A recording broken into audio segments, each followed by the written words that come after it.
the President of the General Assembly, Secretary General of the United Nations, Excellencies, distinguished delegates. At the outset, let me congratulate you, Mr. President, on your election as President of the 77th session of the General Assembly. I wish to assure you of the full cooperation of my delegation in the fulfillment of your important duties. Mr. President, we are at a watershed moment in human history, when mankind is facing interlocking challenges which threaten peace, increase the level of poverty, and are likely to considerably delay the achievements of the SDGs. At this particular session, your proposed theme, Solutions Through Solidarity, Sustainability, and Science, can provide us with some transformative solutions to address them. Multilateralism continues to be under threat, yet there is no other body or entity more representative and likely to strengthen global cooperation than the United Nations. After the last 3 years of reeling from the pandemic, we were hoping that the availability of vaccines against COVID would stop bleeding our economy and that we would return to normalcy. Instead, the situation has worsened due to the conflict in Europe, which is having far and wide ramifications around the world. Conflicts and political instability have led to more crises, and the human tragedy of war has worsened. The profound economic impact is slowing growth and exacerbating the cost of living crisis. There is uncertainty as to when and how the conflict will end. But what is clear is that the massive influx of funds needed for recovery and reconstruction will necessarily draw from the much-needed assistance to countries seeking to recover from COVID. Millions of people will continue to suffer worldwide, and millions more will be left behind. While we are still confronting an uneven recovery of the global economy, the pandemic recovery gap between countries is widening, creating economic and social reverberations around the globe and injecting more uncertainty into global markets. The rising cost of commodities and energy, and in some cases their scarcity, will further weaken our economies and delay the achievement of the SDGs. Small island developing states like Mauritius, which are highly vulnerable, will be particularly affected. We make an urgent appeal to all players and the international community as a whole to work towards a cessation of hostilities and seek to resolve differences through peaceful means. Mr. President, this is the time when we should be seriously thinking of saving our planet, slowing down the effects of climate change, preventing a worldwide recession, and most importantly, preventing a nuclear catastrophe. Mr. President, we are witnessing more and more extreme weather events, higher than ever temperatures, droughts, fires, and floods are causing unprecedented challenges across the globe and a heavy toll on human life and material damage. I take this opportunity to express my government's sympathies and solidarity to the populations affected throughout the world, especially in Pakistan. COP27 gives us another chance to globally agree and commit to yet unprecedented measures to keep the temperature rise below the 1.5 degrees target.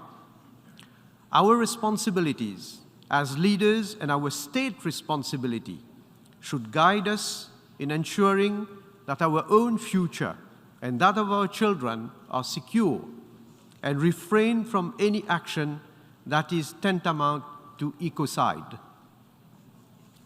Access to climate finance is essential to address these existential threats. Mauritius is keen to implement its nationally determined contributions, which is estimated to cost around $6.5 billion. Despite the huge costs to our economy, Mauritius has pledged to finance 35% of the projects. We appeal to the international community to support us for the remaining part. The financing needs for development projects in SIDS, like Mauritius, should be demand-driven and based on the prevailing economic conditions, especially in the light of the budgeting stress created by the pandemic. We must also address the inequities, and in this respect, the United Nations development systems, together with our development partners, should use a unified compass and a refined and more comprehensive vulnerability index, which accurately captures SIDS vulnerabilities to prioritize allocation of funds and increase the funding of development activities. Ocean-based economies are being deeply affected. Restoring the health of our oceans is crucial to preserve our biodiversity, community livelihoods, and climate resilience. Negotiations for a binding global treaty to end plastic pollution and the consensus reached on banning harmful fisheries are important steps in the right direction to turn the tides and make our oceans healthy for our sustainable development. Mauritius is committed to protecting our oceans, and in this context, it announced during the Lisbon Ocean Conference the creation of an MPA around the Chagos Archipelago. We invite states, NGOs, and other stakeholders to support this initiative and assist in this creation, management, and enforcement of this marine protected area, which will be among the largest in the world. Mr. President, the world is getting increasingly connected digitally, and cyberspace is invading almost all areas of modern life. However, while it is providing new opportunities, it is also creating new challenges. The pandemic has brought to light the role of ICT as a crucial enabler of economic and social development, but we need to be cautious of the misuse and abuse of this technology as well. Mauritius' socio-economic vision, multicultural and societal values take into account and encourage the pursuit of a secure and safe digital world for all as we strive to undermine disinformation with accurate information. We strongly value the respect and promotion of human rights, both online and offline. We are equally keen to protect human values and promote tolerance and avoid hate speech. In this respect, we support the efforts of the international community to elaborate a comprehensive international convention on countering the use of information and communications technology for criminal purposes. Mr. President, implementation of the 2030 Agenda for Sustainable Development in its totality is in the benefit of all for today's and future generations. Mauritius strongly believes that we must address the concerns of our youth for the future. Even though we are constrained by our insularity and limited means, we are striving to increase opportunities for our youth. Providing social protection and promoting social justice remain a key priority for our government. Despite very difficult economic challenges, we are maintaining our social welfare state, inter alia, by providing free health coverage, free education, and basic pension to the elderly. The economic empowerment of women is at the heart of various policies that we have adopted in Mauritius. Our government program is paving the way for society where gender equality is adhered to, ensuring fairness and equity among all, as well as the human and social development of women. And in this respect, Mauritius has made significant progress towards achieving gender equality. Mr. President, we reaffirm our full solidarity with the Palestinian people and strongly condemn the senseless acts of violence against its vulnerable population. Mr. President, the recent development on the world scene is again pointing to the need for us to improve our ability to respond to crises, be them man-made or natural. In this regard, we believe that the UN system, particularly the Security Council, needs the necessary reforms to make it more representative of the world today and thereby render it more effective. In that regard, we again reiterate the importance of expanding the Security Council with members of the African continent based on the Eswatini Consensus and the Sirte Declaration, as well as members from SIDS, amongst others. Mr. President, the fundamental pillars of the United Nations, such as development, human rights, and international peace and security, are grounded in the respect and promotion of international law. This essential bond between states enables the rule of law and global good governance to flourish, and without which there would be chaos. When the United Nations and the institutions which we have created for upholding international law are not respected, democratic governance and our universal values are undermined. International law cannot be applied selectively. It is universal, indivisible, and essential to promote multilateralism and international cooperation and strengthen faith in a fair and equitable global order.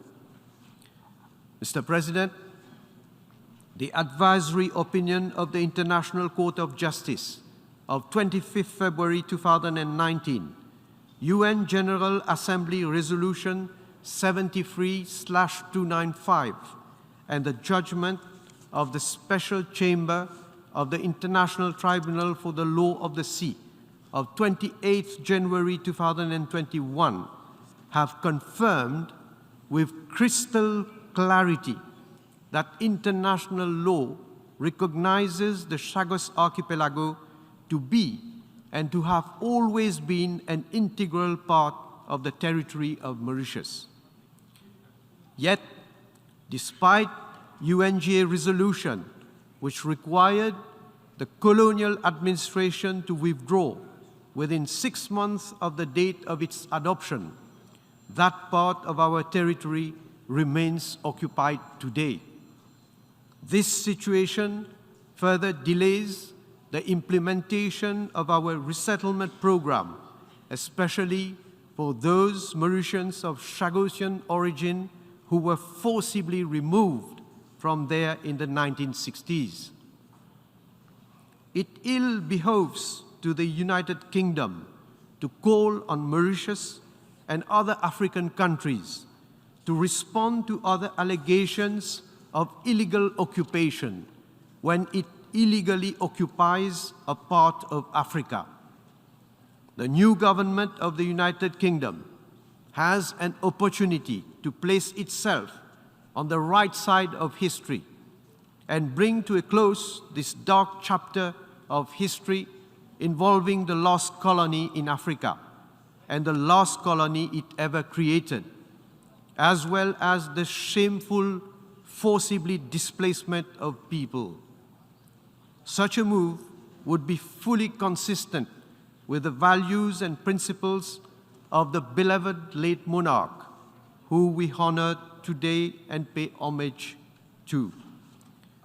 Mr. President, what more fitting tribute to the memory of this great monarch who dedicated her life to service, to uphold values of democracy, human rights, and international law, sovereignty and territorial integrity, than to bring this history to an end and to do so in a manner that respects sovereignty, matters of security, environment, and the fundamental rights of human beings. We urge the new United Kingdom Prime Minister to act with statesmanship and work with us to implement UN Resolution 73/295, support the completion of the decolonization of Mauritius and the resettlement of the former inhabitants of the Chagos Archipelago. I wish to report that there has indeed been some attempts to start such a conversation.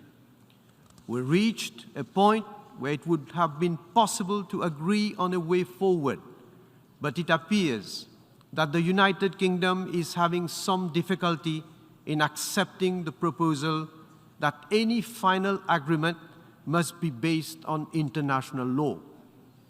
It would be most disappointing if the inability to reach a final settlement was covered by its unwillingness to express a commitment to respect the international rule of law.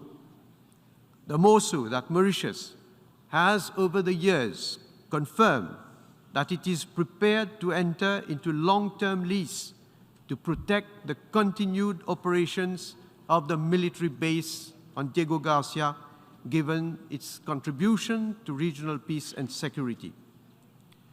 Mauritius is deeply grateful for the support it has been receiving from other countries and for actions taken by international and regional organizations, including the United Nations and its specialized agencies, to implement General Assembly Resolution 73/295. We are particularly thankful to the United Nations for amending its world map to include the Chagos Archipelago as a part of Mauritius, to the Universal Postal Union for ceasing to recognize the so-called BIOT-issued stamps, to the FAO for upholding the ICJ advisory opinion and the UNGA resolutions, and to ITLOS for proceeding to delimit the maritime boundary between Mauritius and Maldives in the region of the Chagos Archipelago. I must, however, deplore the decision of the North Indian Ocean Hydrographic Commission, which, at its last meeting held in Bali, violated its legal obligations by failing to recognize the legal entitlement of Mauritius, which satisfies all the criteria for full membership of that organization.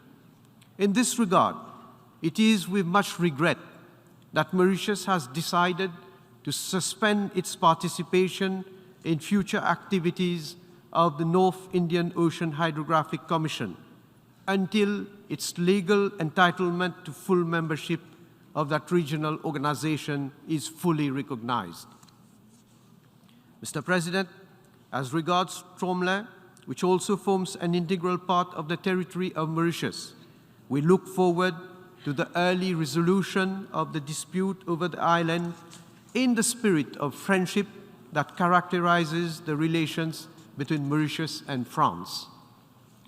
Mr. President, we have reached a once-in-a-generation moment, and we must make critical choices that will determine our future.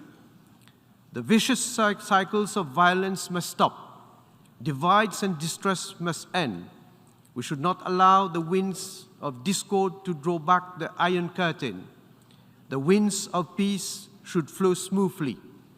Mankind's aspirations and yearnings for peace are resonating strongly on the world stage. Current geopolitical tensions should be de-escalated. It is time for decisive action and stronger international cooperation. More than ever, the promise to leave no one behind must guide our actions and forward path. It is only by working together that we can begin to weave a stronger and more inclusive global economy and build a better world for our shared prosperity. We can and we must act now. Thank you. I'm a king, yes, I'm a king, I think I'm a king,